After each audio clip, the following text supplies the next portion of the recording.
Avec Amandine, on parle d'entrepreneuriat non prédateur inspiré des chevaux. Notre invité du jour, puisqu'aujourd'hui nous avons une interview comme épisode de podcast, lui parle d'humanité et parle de consentement, oui oui, de consentement, comme dans les actes sexuels, mais appliqué à la vente. Nous avons le plaisir de recevoir aujourd'hui Thomas Burbidge, anglais de ses origines, tout comme moi d'ailleurs. On a eu une conversation cet été, lui et moi, sur sa vision de l'entrepreneuriat. Et je tiens vraiment à vous la partager, notamment dans cette période où on organise un magnifique challenge pour se réconcilier avec la vente, pour se réconcilier au niveau de ses valeurs, de ces conflits intérieurs qu'on peut avoir en termes de croyances et de valeurs autour de la vente, comment les chevaux peuvent nous y aider. Et ben, cette interview est absolument pépite, donc allez l'écouter. Mais avant ça, jingle. Bienvenue dans Débridé, le podcast qui révolutionne le monde du cheval. Voilà, je vous laisse avec notre ami Thomas. J'espère que vous allez profiter pleinement de tout ce qu'il partage. C'est une autre manière de dire la même chose que nous en fait. C'est quelqu'un de très très profond. Si vous voulez aller découvrir ce qu'il fait, il est vraiment spécialisé pour accompagner spécifiquement les freelances avec une approche qui est assez similaire à la nôtre, fondamentalement. Je vous laisse découvrir son interview, ce qu'il fait, et surtout, si vous écoutez ce podcast avant le 19 janvier, inscrivez-vous à ce superbe challenge qu'on organise avec Amandine. Je pense qu'on ne peut pas faire mieux. 4 jours, vous avez juste à venir travailler à votre rythme, 1 heure par jour, pour venir débloquer des choses très très profondes au niveau de votre rapport à la vente, pour au lieu que ça vous crispe et au lieu de fuir ça, parce que sans vente, il n'y a pas de business, on s'est dit qu'on allait mettre les 2 pieds dans le plat en ce début d'année 2024 et organiser un challenge où chacun va pouvoir travailler son rapport à la vente pour y retrouver du plaisir, pour accorder la vente à ses valeurs, pour accorder la vente à comment est-ce qu'on fonctionne individuellement, donc à soi, et puis en profiter pour faire une vente pendant ce challenge et se rendre compte que c'est possible de bien gagner sa vie. Et nous, on va enseigner 2 choses à travers cette expérience. Moi, je vais enseigner ce que les chevaux nous partagent sur la vente non prédatrice. Et Amandine, qui est spécialiste du passage à l'action, eh bien, elle va vous aider à continuer d'agir, même si c'est inconfortable, parce que la vente, ça nous demande de créer un peu d'inconfort chez nous et chez les autres. Donc voilà pour le programme de ce beau challenge. Et je vous laisse maintenant avec Thomas. Profitez bien. T'as dû appuyer sur j'ai compris. Got it, ouais. Ok, attends, je te retrouve. Ok, cool. Bon, bienvenue dans ce nouvel épisode. Aujourd'hui, j'ai un invité très spécial qui s'appelle Thomas, en français, Burbridge, puisqu'on parle en français. Est-ce que tu peux nous le dire, s'il te plaît, avec ton bel accent anglais? Thomas Burbidge. Et d'ailleurs, tu Ah, as fait l'erreur courante que tous les Français font, tu as rajouté un R sans faire exprès à un endroit où il n'y en a pas. mais oui, c'est Burbidge. Ouais. Mais Excellent. t'en fais pas. J'ai j'ai l'habitude, et j'avais même un prof de maths au collège qui m'appelait pour se moquer le petit pont de beurre, parce Ah, que bah, ça, Burbridge. c'est magnifique. Bon, Thomas, on est ici ensemble pour un épisode spécial. J'ai tenu à t'inviter tout spécialement parce que je me suis rendu compte à travers les posts que tu partageais, notamment sur Instagram, je t'ai découvert en premier sur cette plateforme, qu'on parle de la même chose. Moi, je Mhm. parle à travers la sagesse des chevaux de l'entrepreneuriat non prédateur. Toi, tu parles de l'entrepreneuriat. On va découvrir comment, comme on le disait tout à l'heure, en étant passé par une autre porte, mais en fait, on parle vraiment des mêmes sujets. Et donc, je voulais absolument t'accueillir ici pour qu'on puisse donner un écho à ta façon à toi d'aborder ce sujet de l'entrepreneuriat. On va mettre du coup des gros guillemets non prédateurs et voir ta version de ce que ça veut dire. Et donc, à travers cet épisode, je voudrais que, on découvre qui tu es et ton parcours et qu'est-ce qui t'a amené à être, je sais pas comment tu t'appelles d'ailleurs, comment tu poses un nom sur ce que tu fais. Est-ce que tu es coach business? T'es quoi? On va peut-être commencer par ça. Ouais, c'est une question parce moi j'aime bien et on a un séminaire qu'on offre aux personnes qu'on accompagne sur ce sujet. J'aime bien jouer avec mon identité. Donc, mon identité, c'est ce que j'appelle toutes les choses qui viennent derrière la phrase, le début de phrase « je suis ». Et j'aime bien jouer avec parce que je vois que souvent, nos identités, elles nous enferment. Et il y a des études fascinantes là-dessus. Par exemple, pour les gens qui fument, qui disent « moi, je suis fumeur, c'est trop dur d'arrêter de fumer ». Ben, la corrélation de mon identité avec l'acte de fumer, Exact. il y a des mesures qui montrent que c'est beaucoup plus dur d'arrêter quand on a cette accroche identitaire. Donc moi, j'aime bien jouer avec, ce qui est chouette parce que du coup, ça a plein de bénéfices où je me sens jamais vraiment enfermé dans une case. Et en même temps, ça a l'inconvénient que les gens ont parfois du mal à m'étiqueter. Du coup, si on devrait faire si on faisait un patchwork de différentes étiquettes, Yes. à aujourd'hui, En tout cas, aujourd'hui, ouais. qu'est-ce que tu dis? Aujourd'hui, Ouais. le terme qui me parle aujourd'hui, il est apparu il y a pas si longtemps que ça, mais en ce moment, j'ai en tête l'étiquette de coach business militant. Ouais. Et c'est la notion de militantisme que j'ai rajouté récemment, et on détaillera ce que ça veut dire pour moi, je pense, dans la discussion. Mais en ce moment, c'est comme ça que j'aime bien m'étiqueter, ouais. On va découvrir un peu plus ce que tu fais du coup. Donc, je voudrais qu'on partage ton parcours et qu'est-ce qui t'a amené à devenir coach business militantiste. Et tu parles aussi beaucoup de prospection consentie et j'adorerais que tu nous donnes un éclairage là-dessus. Ça, c'est un sujet qui me tient vraiment à cœur et je voudrais que les personnes qui écoutent le podcast repartent Hmm. avec euh, une prise de conscience, tu sais, quelque chose qui peut vraiment les aider à faire de la prospection ou du marketing ou de la communication ou bref, peu importe comment ils veulent l'appliquer dans leur business, avec vraiment une conscience accrue Ouais, de ouais, ce qu'ils sont en train de faire. trop bien. Je pense que de toute façon, on peut arriver à ça assez naturellement avec les étapes de mon chemin de vie. Et bon, tu me diras d'accélérer plus ou moins à certains moments parce que ça peut durer un moment. Le fait que je détaille tout ce qui m'a mené à faire ce que je suis là et ce que je fais là parce que, et ça c'est une réflexion d'ailleurs pour les gens qui nous écoutent, je pense, qui est intéressante. Moi, j'ai vraiment l'impression que les étapes de ma vie sont à chaque fois un terreau pour les nouvelles choses que je mets en place, les nouvelles idées, les nouvelles envies, les évolutions de mon entreprise, le fait de me lancer à mon compte. En fait, j'ai l'impression que je suis constamment en train de recycler ce que j'ai vécu dans ma vie et au fur et à mesure, ça avance. Et tu vois, une métaphore que j'utilise souvent pour nos clientes, c'est celle tu sais, les dessins qu'on faisait quand on était petit où on reliait les points avec les numéros. Donc le 1, on Oui, reliait au 2, au lieu des 3, ah, etc. mes enfants, ils adorent ça en ce moment. Et en fait, moi, ce qui me vient avec ça, c'est qu'on ne sait pas à quoi ça ressemble l'image finale avant d'avoir terminé. Donc, quand tu es au point 13 sur 72, tu sais pas encore que c'est un cheval que tu es en train de dessiner, mais voilà, tu es en chemin vers. Moi, j'aime bien appliquer cette sorte de métaphore aussi à nos vies et dire, en fait, on ne sait pas où est-ce qu'on va atterrir à la fin, mais en ce moment, c'est quoi le sens du point 12 au point 13, du point 13 au point 14, et juste suivre le chemin en faisant confiance qu'à la fin, ce sera un beau dessin, quoi. Et moi, j'ai vraiment l'impression que d'année en année, de phase de vie en phase de vie, ça évolue. Et il y a une personne qui s'appelle Laetitia Vito qui travaille beaucoup sur les sujets autour du futur du travail, qui a une belle manière d'en parler. Elle dit qu'on est passé d'un mode de vie en 3 phases, études, travail, retraite, où en gros, de 0 à 20, 25 ans, tu te prépares à tes 40 ans de travail, et après tes 40 ans de travail, tu te reposes. Et elle disait, voilà, on avait un travail unique, une carrière toute tracée, hyper cohérente.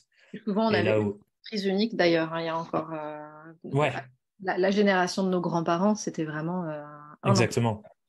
Et que là, maintenant, on est passé plutôt dans des vies avec des multiples phases, voire des multiples vies, où il y a de la réinvention constante. Même au sein d'une même industrie, par exemple, on va changer de rôle plusieurs fois. Enfin, et donc, on est dans des modes de vie multiples, et des casquettes professionnelles multiples aussi. Et ça, je trouve que c'est aussi représentatif de ce que je vis, c'est que chaque phase éclaire la suivante.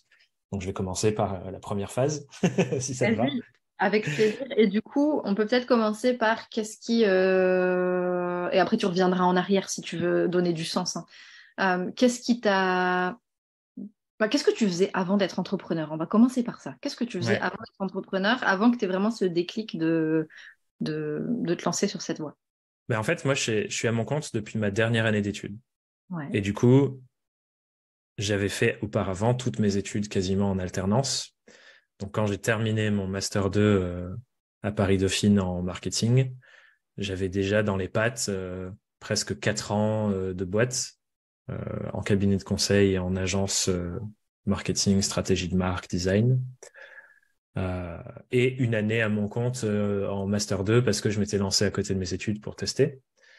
Du coup, ma vie, entre guillemets, professionnelle post-études, j'ai toujours été entrepreneur. Mais j'ai l'impression d'avoir goûté quand même à la vie de salarié parce que quand tu es en alternance, ben voilà, tu travailles 3 voire 4 jours par semaine en boîte. Donc pour moi, j'avais déjà validé que c'était pas le, le mode opératoire qui m'allait pour offrir mes compétences au monde. Et j'avais envie de me créer ou co-créer mon propre cadre. C'est là que je me suis lancé en freelance, sachant que le déclencheur de ça, euh, il est un peu plus profond que juste ah je vois que le salariat ça me parle pas, j'ai envie d'être à mon compte. Il est corrélé à encore une fois les événements de vie que j'ai vécu, que j'ai un peu composté disons. Et là en l'occurrence c'était la mort de mon père qui arrivait quand je venais d'arriver à Paris, donc début de ma licence.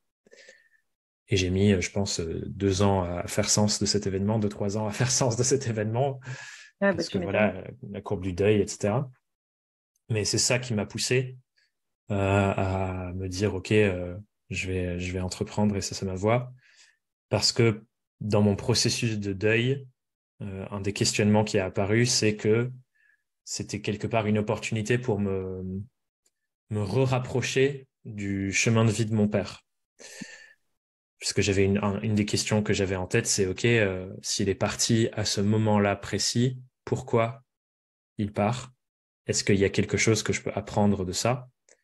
Et en gros, avant cette phase de bascule de quand mon père meurt, j'avais mené à peu près toute ma vie auparavant avec cette espèce de quête de devenir quelqu'un d'important, euh, avoir de l'argent que j'avais pas eu quand je grandissais avec ma famille, parce que mes 2 parents ont été plus ou moins toute leur vie jusqu'à ce moment-là des hippies, des brouillards qui faisaient des trucs à droite à gauche pour s'en sortir. Il y a des vidéos de moi quand je suis gosse, quand on est arrivé en France où mon père est en train de retaper une vieille ferme et moi je dors et on vit dans une petite tente à côté le temps qu'ils finissent la maison. Et du coup, quand on est arrivé, c'était, enfin, ça c'est folklorique quoi, de se voir ces images. On se dit, waouh, c'était un mode de vie complètement différent que ce que la société nous vend comme la réussite. Et je pense que j'ai grandi du coup avec cette espèce d'opposition de euh, je suis frustré d'avoir entre guillemets rien, même si en Ferré c'était pas rien, c'était incroyable et je suis tellement heureux d'avoir grandi dans ces circonstances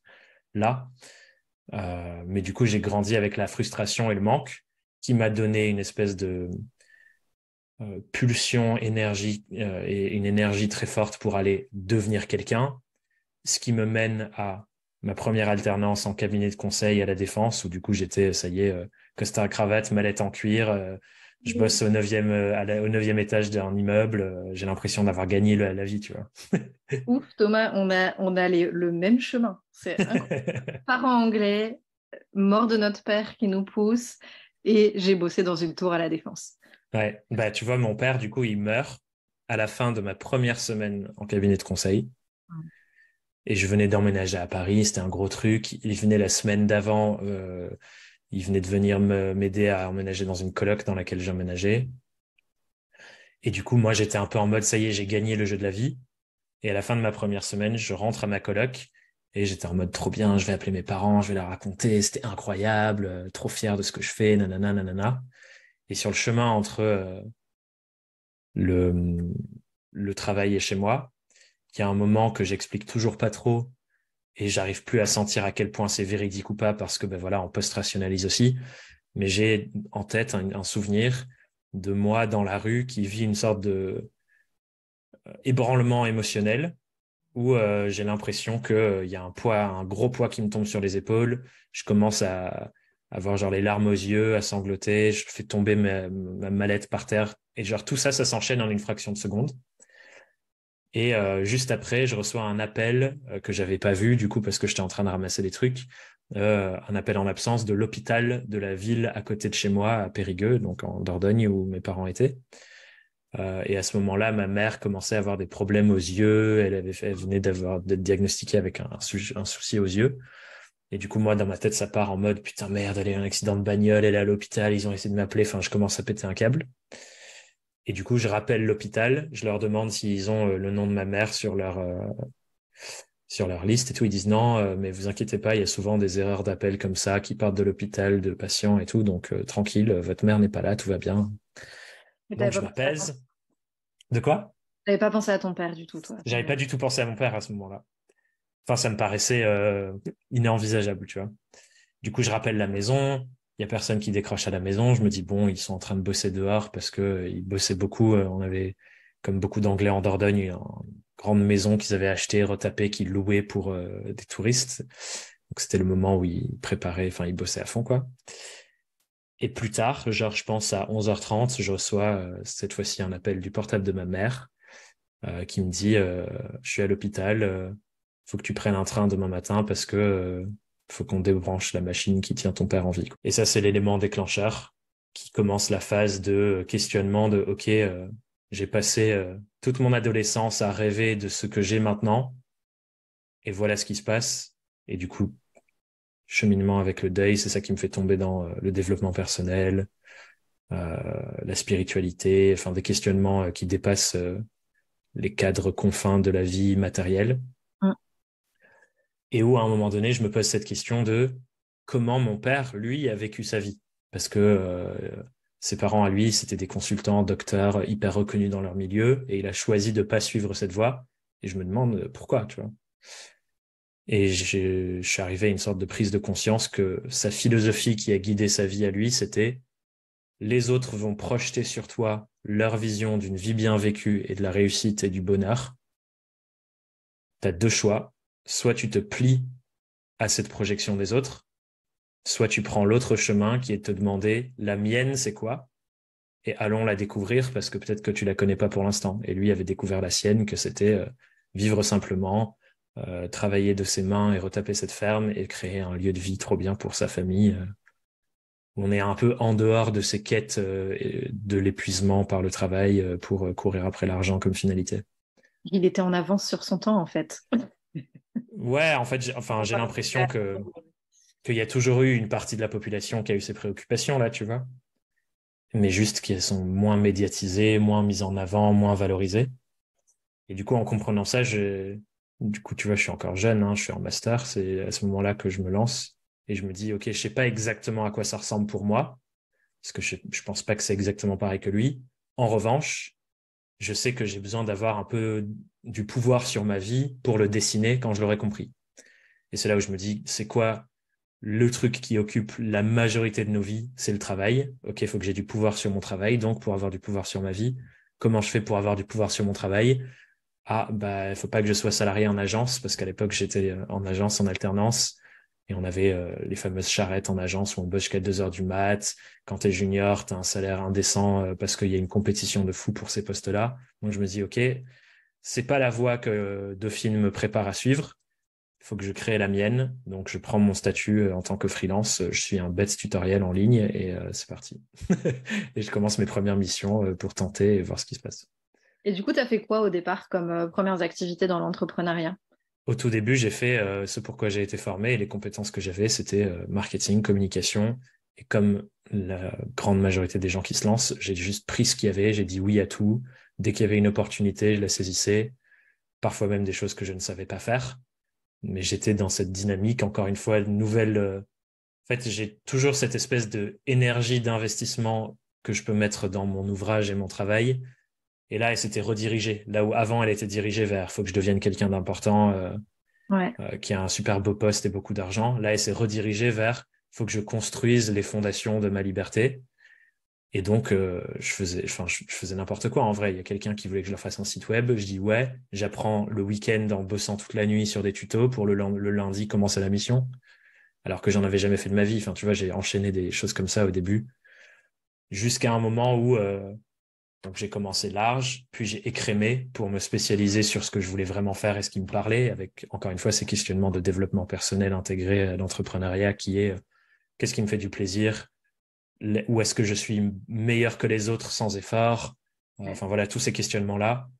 Et je suis arrivé ensuite à me spécialiser pour faire de l'accompagnement en stratégie de marque, donc du branding, pour des startups en repositionnement suite à un pivot, souvent corrélé avec une levée de fonds, et spécifiquement pour des cofondateurs et des cofondatrices qui étaient devenus entrepreneurs pour des raisons viscérales.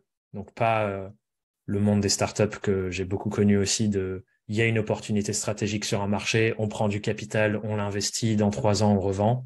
Pas ce monde-là, mais les gens qui créent une entreprise sous format startup parce que il y avait un sujet brûlant, souvent de leur vie à elles aussi avant, qui était indispensable à traiter pour elles sous la forme entrepreneuriale. Et là, du coup, on racontait des super belles histoires de pourquoi la marque en arrive là. Enfin, c'était fascinant comme sujet. Donc, j'ai fait ça entre 2016 quand je me suis lancé et j'ai arrêté ces activités-là en 2020-2021. Ok. Mais qu'est-ce qui a fait que tu as arrêté du coup? C'est cool parce que du coup, on voit bien ton parcours je commence dans les grosses boîtes à la défense, je continue de bosser quand même un peu dans ce milieu-là, et puis je regarde ce qui me plaît et j'affine. Et à un moment donné, il y a eu encore un switch pour en arriver à ce que tu fais aujourd'hui. Bah, ouais. Sachant que à chaque fois, il y a des événements déclencheurs, mais qui mettent longtemps à s'incarner. Moi, j'aime bien toutes les métaphores autour de la permaculture. Tu verras qu'on en parlera peut-être à un moment des perma-entreprises, ce qui est un sujet pour moi en ce moment, mais il y a des événements déclencheurs. La mort de mon père, la prochaine dont je vais te parler, c'est une rencontre qui plante des graines. Et ensuite, ces graines, elles sont arrosées, elles prennent du temps à pousser. Et il y a un moment plus tard où elles ont atteint maturité et il y a un switch qui arrive. Donc là, la mort de mon père, 2-3 ans de graines plantées, de réflexion, d'arrosage, de ces questionnements. Switch, je me lance à mon compte. Et ensuite, la prochaine, donc je commence en 2016 à faire des missions. Et en 2017-2018, je rencontre la personne qui est aujourd'hui mon associé. Ah, Marie, c'est ça. Marie, tout à fait. C'était une rencontre assez intéressante. Elle était coach accompagnatrice pour une association qui avait emmené un groupe de jeunes dans une sorte de voyage en quête de soi au Maroc. Et donc, c'était un voyage en rencontre des entrepreneurs sociaux et solidaires du Maroc avec une traversée du Sahara en mode je suis face à moi-même.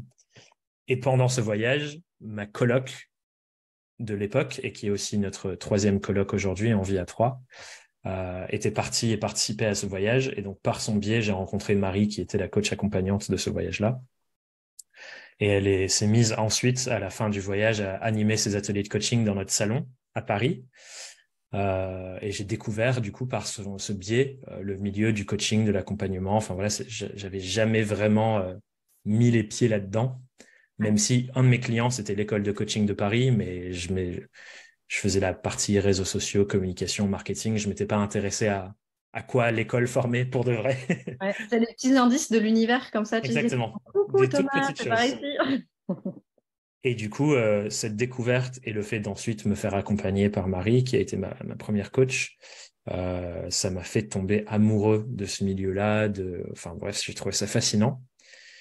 Et un beau matin en 2018 ou 2018, il me semble, Marie m'appelle et me dit Thomas, je pense qu'on a un truc trop cool à faire entre moi, mes compétences d'accompagnement, développement humain et ainsi de suite, et toi, la dimension marketing je pense qu'on pourrait faire un truc, une sorte de formation ou accompagnement pour les indépendants, les freelances, en rencontrant nos deux mondes.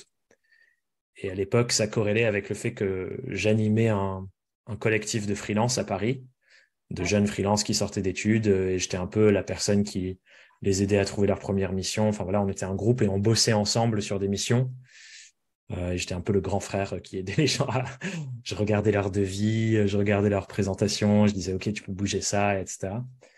Et du coup, ça faisait sens. Moi, j'étais en mode bah trop bien, c'est la continuité de ce truc-là que je découvre de aider les gens individuellement à nourrir leur projet. Et du coup, on s'est lancé dans la construction de cette formation qui est devenue le programme SURF, qui a évolué d'année en année. Aujourd'hui, c'est notre plus gros programme d'accompagnement. Et donc ça, c'est quelque chose qu'on a commencé petit à petit à construire, mais à côté de mes missions, qui étaient mon revenu principal. Et après, ça a mené à une prochaine marche où j'ai lancé une newsletter et j'ai commencé à écrire sur LinkedIn. Puis j'ai lancé mon podcast.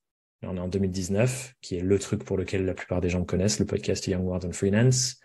Puis j'ai fait des conférences dans des coworking à Paris, qui sont devenues avec le Covid une formation en ligne parce que je pouvais plus faire mes conférences et mes ateliers. Donc j'ai fait une formation en ligne. Et enfin bref, petit pas par petit pas jusqu'à 2021, où en gros, mon temps est divisé globalement en deux, l'émission freelance et la production de contenu et de pédagogie pour les freelances.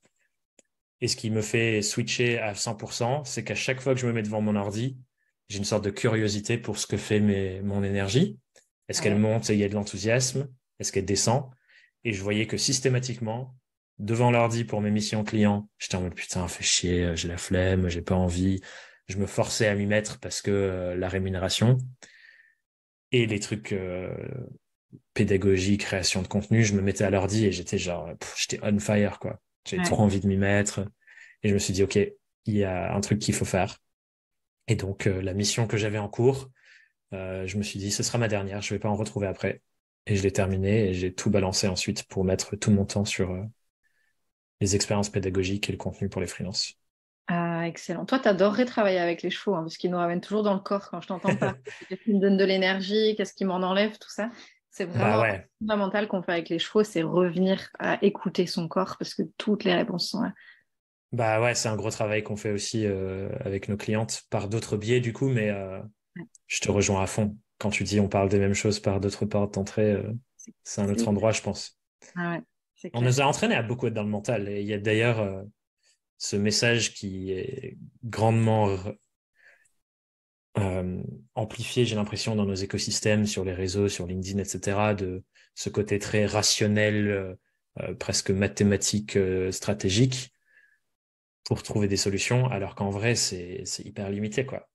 Ouais. Notre corps, il sait plein de choses, il stocke plein d'informations dont on se souvient pas, il nous empêche à plein d'endroits pour nous protéger aussi. Il y a une richesse de fou à réécouter son corps, clairement. Ah, c'est clair. Bah, il y a tellement plus de messages qui vont du corps vers le cerveau que du cerveau vers le corps. Je veux dire, rien que biologiquement, quoi. Ouais. On capte, notre corps capte tellement de choses à l'extérieur et à l'intérieur. Grave. Mais bon, ce sera un autre sujet pour une autre conversation.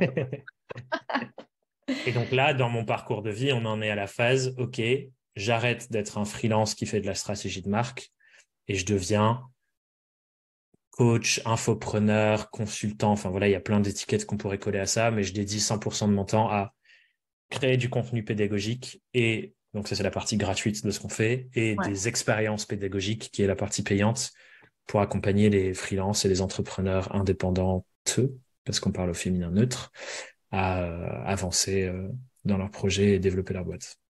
Il y a deux trucs qui m'intéressent dans ce que tu as dit. Le premier, c'est tu parles d'expérience pédagogique et je pense que de tous les, on va dire, en faisant un gros paquet de toutes les personnes qui travaillent dans le coaching orienté pour les entrepreneurs ou dans l'accompagnement des entrepreneurs, je pense que tu es la seule personne à date que j'entends vraiment porter haut et fort le drapeau de je crée des expériences pédagogiques.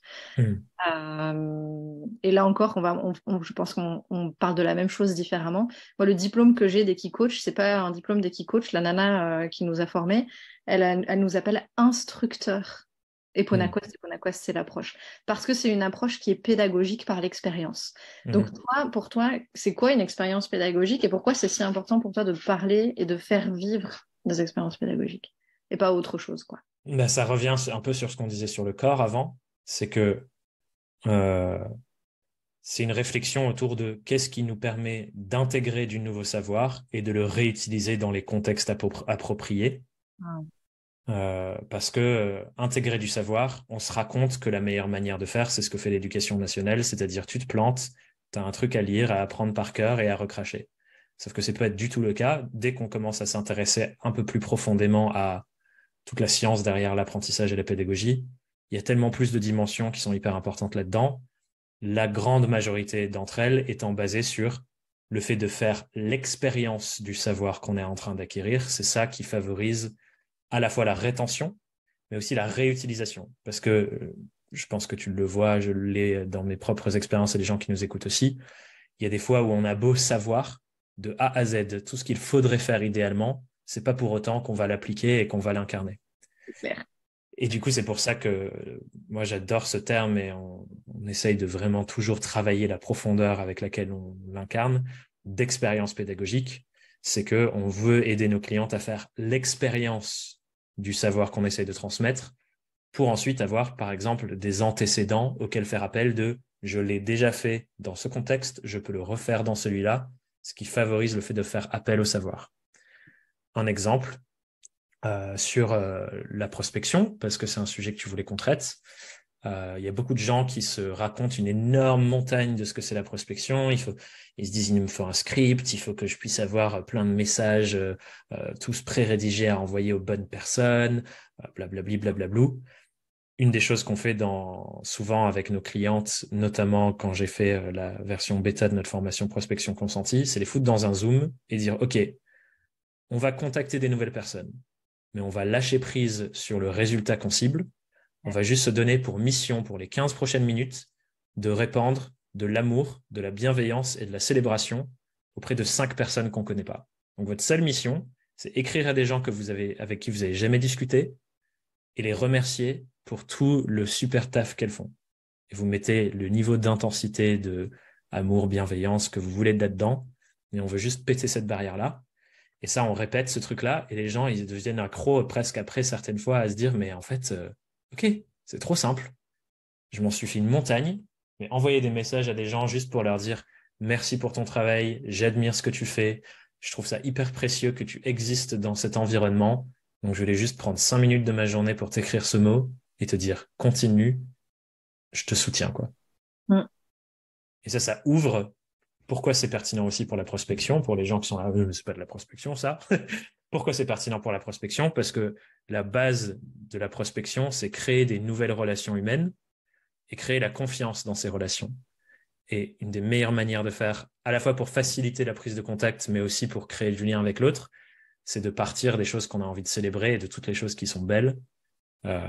Et ça crée du lien. Et c'est le genre de choses pour n'importe quel être humain, recevoir ce genre de petits messages, sachant qu'on prend rarement le temps de le faire, ça peut vraiment changer la journée.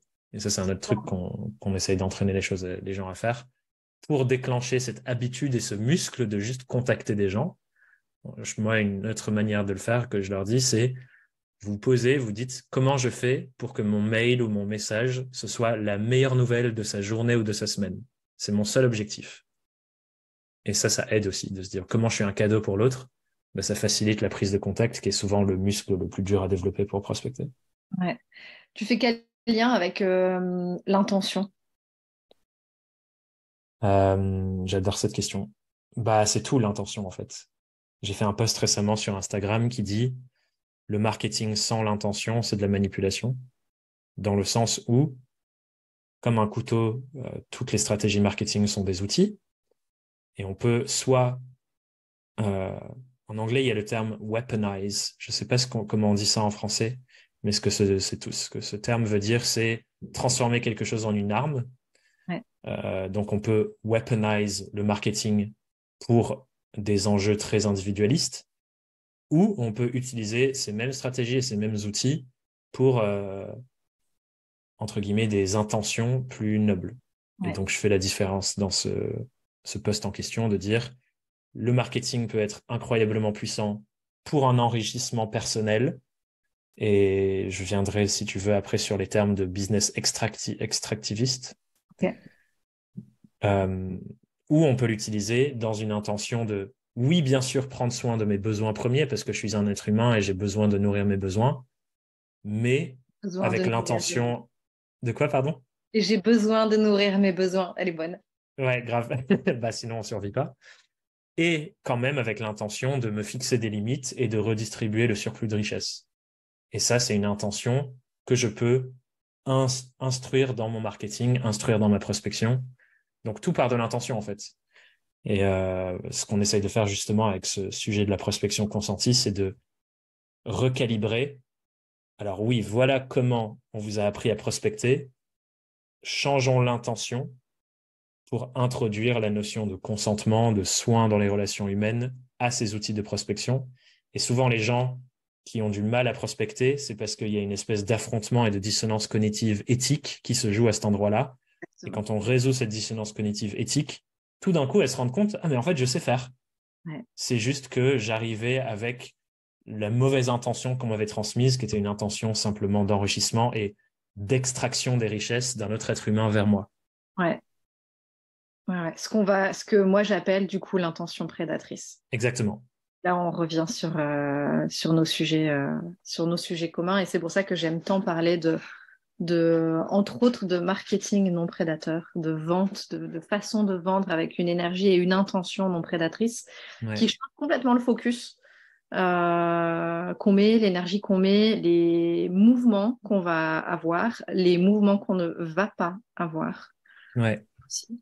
Et le deuxième truc, moi j'arrive d'un milieu où la vente me donnait des boutons, le marketing me donnait vraiment des boutons.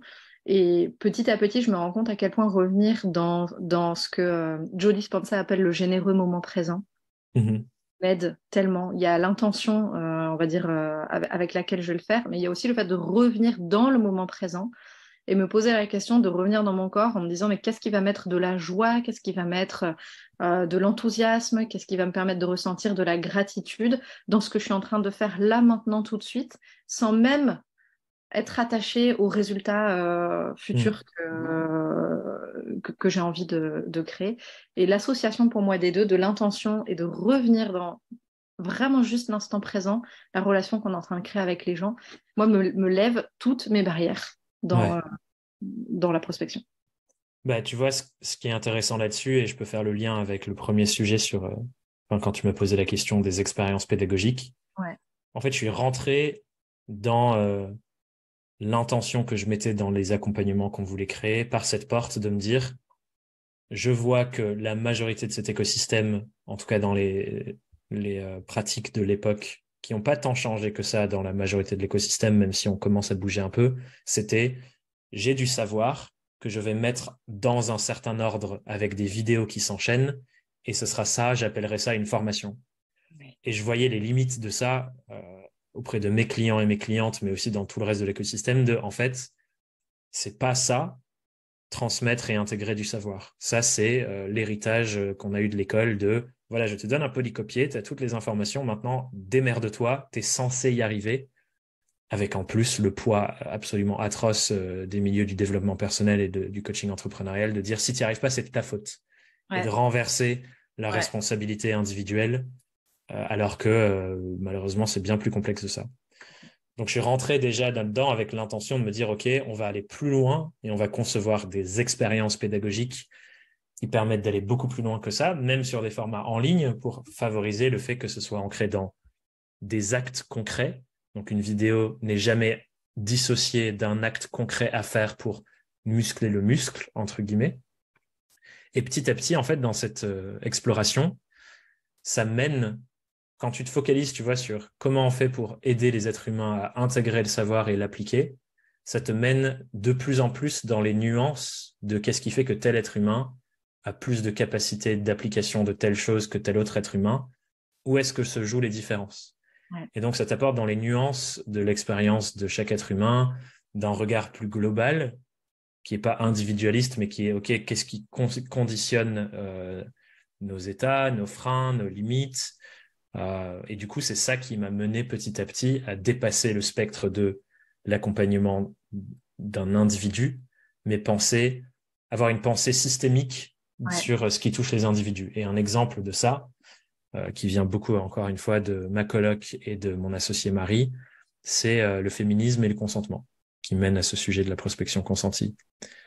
Pourquoi ? Parce qu'en gros, qu'est-ce que nous dit la recherche féministe et tout le travail sur le féminisme, ça nous dit il y a une échelle de domination dans notre société. Nous ne sommes pas toutes et tous au même endroit de cette échelle de domination. Et ça, c'est structurel à la société. Exemple, les femmes vont, par réflexe, parce que c'est une éducation qu'on a reçue, donner plus le pouvoir de la vérité aux hommes et dire, en fait, d'accord, si c'est un homme qui le dit, ça a plus de poids que si c'est une femme qui le dit. Et tout le monde a cette espèce de cadre de pensée mécanique en tête. Et donc ça, c'en est un. Il y en a plein qui déroulent de ça. Et du coup, ça revient sur quand on accompagne quelqu'un, on ne peut pas accompagner quelqu'un qui a été assigné femme à la naissance que quelqu'un qui a été assigné homme à la naissance sur un sujet de, par exemple, prendre la parole sur les réseaux sociaux. C'est pas du tout le même enjeu par rapport à notre place dans le système patriarcal de prendre la parole sur les réseaux sociaux. Et ça parle à la fois de notre passif personnel. Il y a des personnes qui ont été récompensées dans leur enfance à parler de ce qu'elles font, à briller, à prendre la parole. Et il y a des personnes qui ont été punies pour ça, notamment en étant moquées par les autres et en étant évincées du cercle social au collège.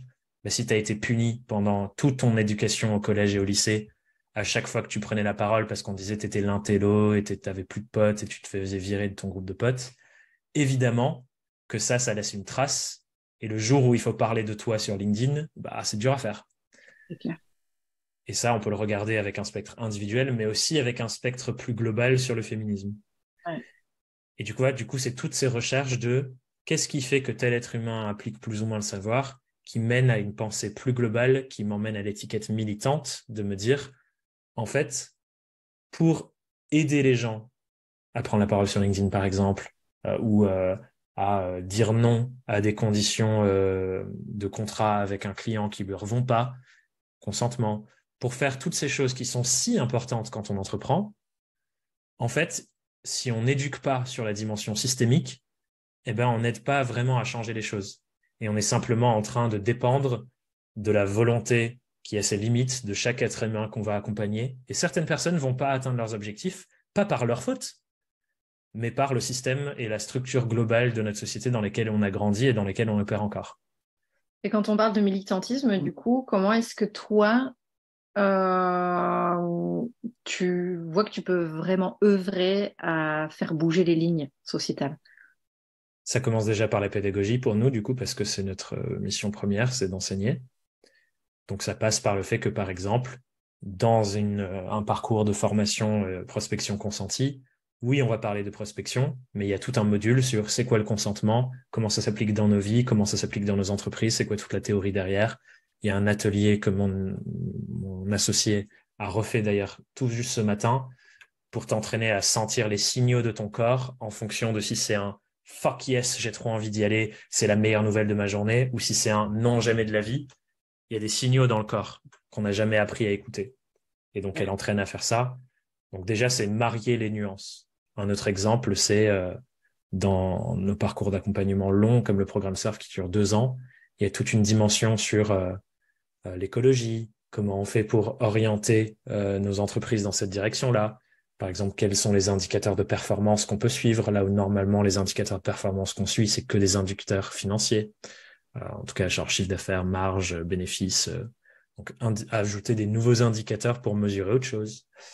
Donc, c'est premièrement pédagogique, mais aussi incarné dans comment on se comporte pour montrer ça aux autres. Et donc là, en ce moment, il y a 2 sujets qui me fascinent, qui sont la transition d'une entreprise extractiviste, qui est la norme de nos entreprises, à des entreprises régénératrices.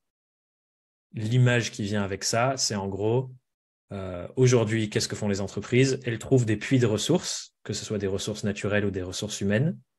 Elles les exploitent. Et quand les ressources sont exploitées, on passe au prochain puits de ressources. Okay. C'est les burn-out, c'est les salariés qui, au bout d'un moment, sont plus utiles et du coup, qui doivent passer leur chemin et aller autre part et on reprend un autre salarié. Enfin, bref, tu vois, c'est plein de pratiques qui sont en fait, j'extrais des ressources, tu vois. J'extrais des ressources et je les jette. Enfin, je les jusqu'à ce qu'il n'y en ait plus et ensuite je passe au prochain puits. VS, entreprise régénératrice, dont le but est utiliser des ressources. Évidemment, on va en utiliser du temps, de l'argent, des ressources naturelles, mais que ces puits de ressources où on puise les ressources, il y en ait plus après notre passage qu'avant. Et ça, il y a plein d'indicateurs très concrets qu'on peut mettre en place ensuite dans une entreprise pour mesurer ça. Et il y a un modèle que j'aime beaucoup qui va dans cette direction, qui s'appelle le modèle de la perma-entreprise, qui a été pensé par un monsieur qui s'appelle Sylvain Brezard, qui a un cabinet de conseil. Et en gros, ça te montre tous les indicateurs à suivre. Et la perma-entreprise, c'est la permaculture associée à l'entreprise, quoi. Excellent. Ce qui parle de, comme tu dis, prédation vs non-prédation. Même si j'ai l'impression qu'il y a une petite nuance qui est, je peux être non-prédateur, mais c'est pas pour autant que j'améliore les écosystèmes autour de moi. Tu vois ce que je veux dire? J'ai l'impression que ça, c'est une petite nuance. Après, peut-être que tu vas me corriger là-dessus, Ouais, mais faudrait qu'on aille regarder, on prendra un autre moment que dans le podcast, mais ça serait intéressant qu'on aille regarder plus en détail qu'est-ce que ça veut dire le pouvoir prédateur et le pouvoir non prédateur. ouais, Et je soupçonne qu'en fait, il n'y ait pas cette nuance-là.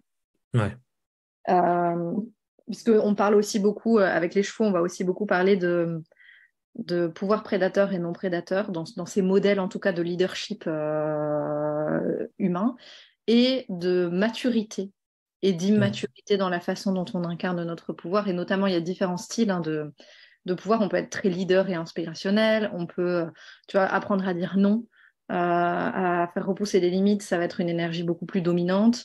Il y a créer du lien, il y a porter une attention particulière, être un peu plus sentinelle. Tout ça, c'est des rôles que les chevaux utilisent dans leur troupeau euh, entre eux et qu'on peut aller explorer pour savoir, bah, et moi, comment est-ce que j'incarne ces différentes facettes de ma puissance non prédatrice. Est-ce que je le fais avec maturité? Et auquel cas, on va vraiment être en lien avec ce côté plus permaculture, de régénérer, ou est-ce que, même si j'ai pas une intention prédatrice, en fait, je le fais de manière totalement immature, et auquel cas, je vais quand même aller drainer l'énergie chez les autres. Tu vois, donc voilà, c'est un peu plus complexe que ça, le pouvoir prédateur et non prédateur. Ouais, mais il y a un Ah, truc sur lequel tu viens de parler et que tu m'avais dit avant qu'on enregistre aussi qui me fait voir aussi les liens. C'est, tu parles de troupeau et tu parlais du soin qu'il y a entre les membres du troupeau et où s'il y a un cheval blessé, bah, tout le monde s'entoure pour prendre soin. Et ça, c'est un autre sujet qui, en ce moment, me fascine et qui a un lien très clair avec cette idée de extraire vs régénérer, qui est l'individualisme. Ah, j'ai perdu ma caméra, mais elle va revenir.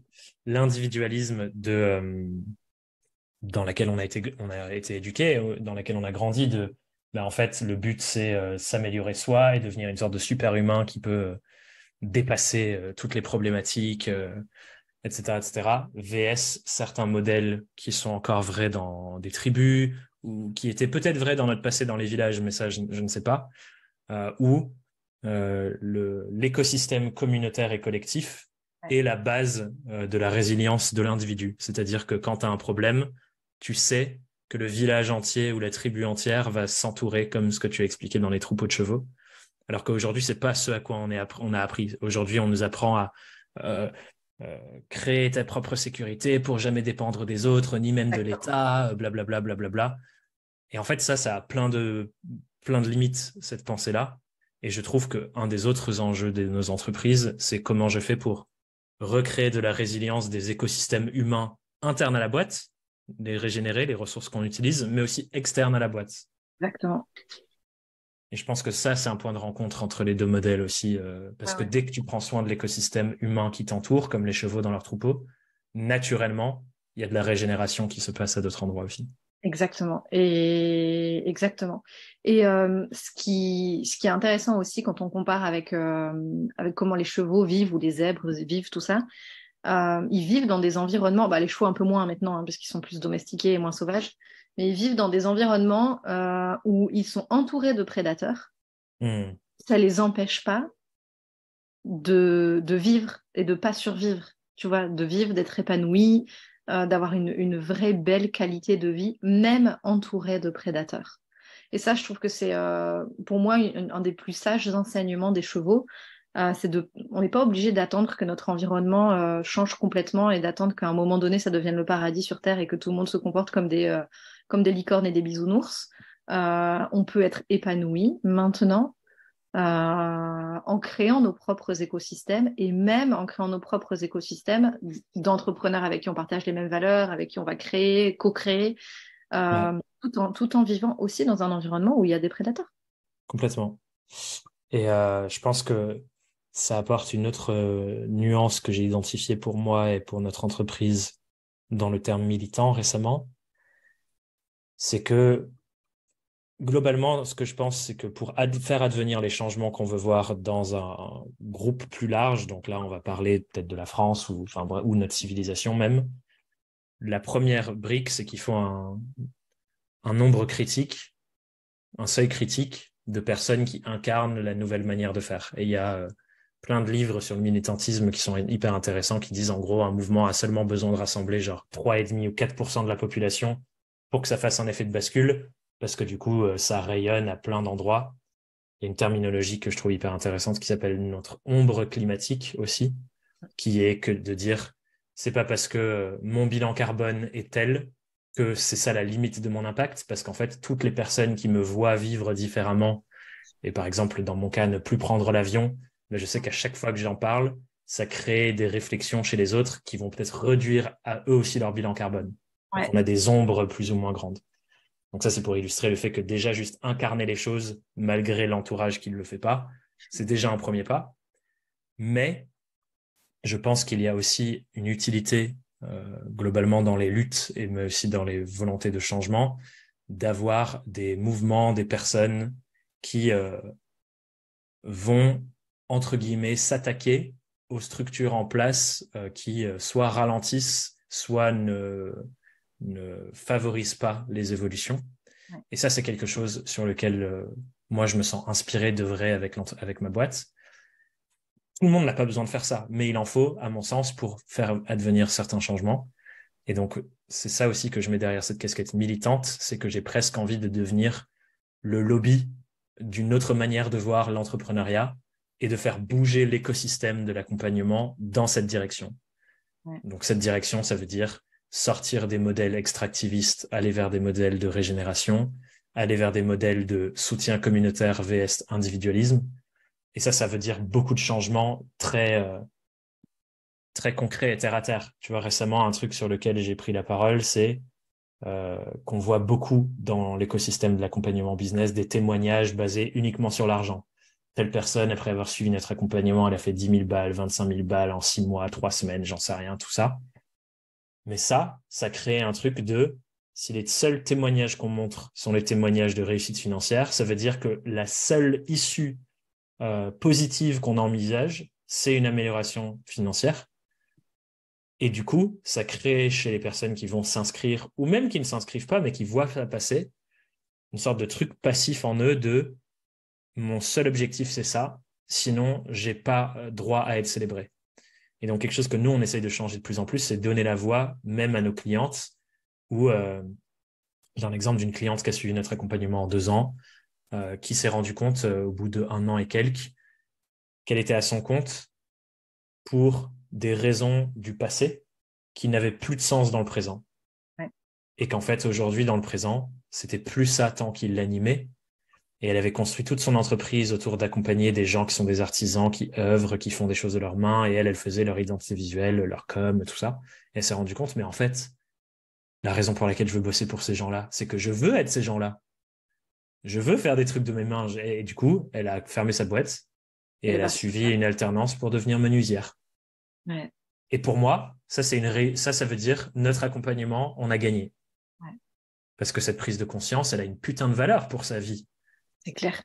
Là où, classiquement, c'est pas le témoignage que tu ferais de dire « Bon, ben voilà, en suivant notre accompagnement, elle a fermé sa boîte. » Mais j'ai envie de faire en sorte que notre écosystème célèbre de plus en plus le fait de se sentir à sa juste place, peu importe les résultats financiers, avec évidemment la première base qui est prendre soin de ses besoins primaires, et qu'on célèbre de plus en plus ça, VS des grandes croissances financières, qui souvent d'ailleurs ont des inconvénients pires que les autres. Là, par exemple, on a une cliente qui a fait plein d'autres accompagnements avant, qui a eu des super résultats, elle a fait une année à plus de 100 000 balles, machin truc, mais épuisement professionnel, et elle s'est rendue compte avec tout ça que en fait, je m'étais lancé pour passer plus de temps avec mes enfants. Je viens de passer 1 an à bosser de 8h du mat à 23h et à jamais les voir se coucher. Ah ouais. Et la réussite financière n'apporte rien par rapport à ça, quoi. Je pense que c'est quelque chose qu'on partage aussi. C'est un point qui est primordial dans les accompagnements que je fais avec les entrepreneurs que j'accompagne et que j'ai eu beaucoup de mal, mais que je m'applique maintenant à moi-même. Il y a eu un autre décès qui m'a beaucoup marqué. C'est celui de ma meilleure amie qui est décédée dans un accident de voiture avec sa fille qui avait 4 ans.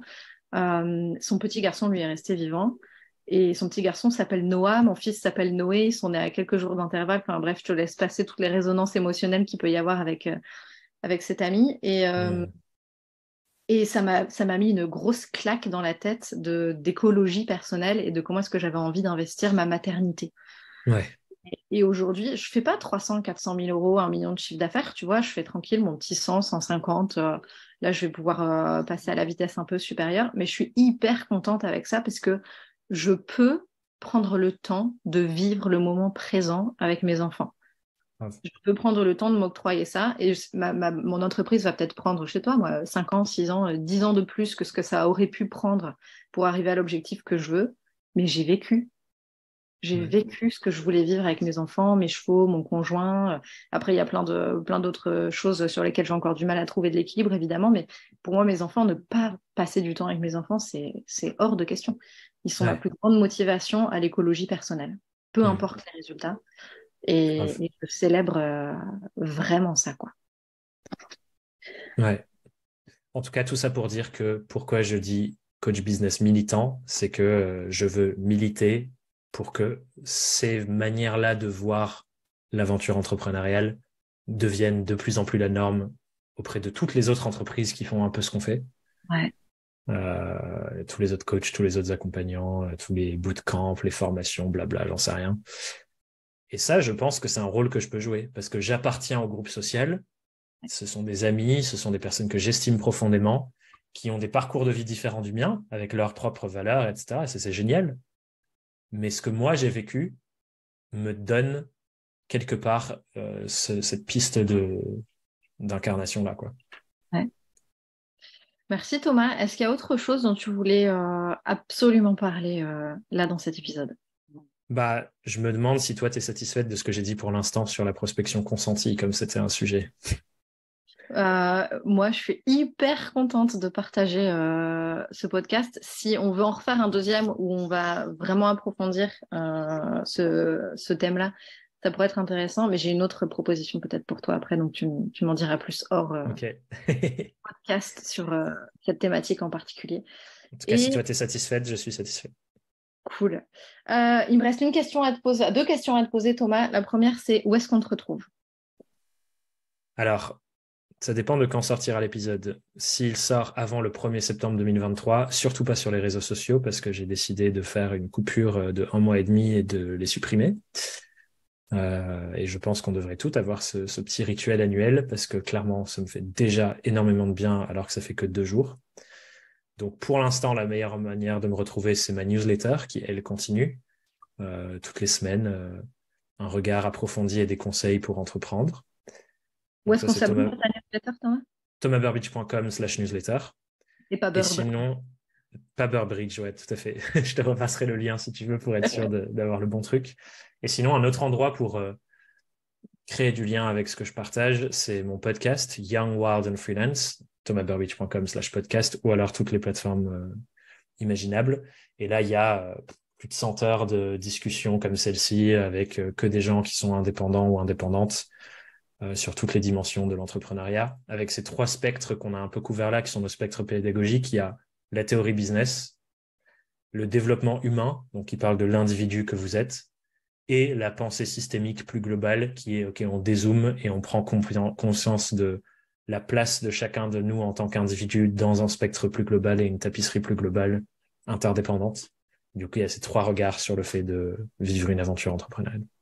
All right. Et dernière question que je pose à la fin de toutes les interviews, c'est quoi pour toi, Thomas, la stratégie du bonheur? Ah, j'adore. J'ai réfléchi un peu en plus à ça, je ne savais pas si tu l'as posé. Pour moi, on a besoin d'osciller entre 2 choses pour être heureux et heureuse.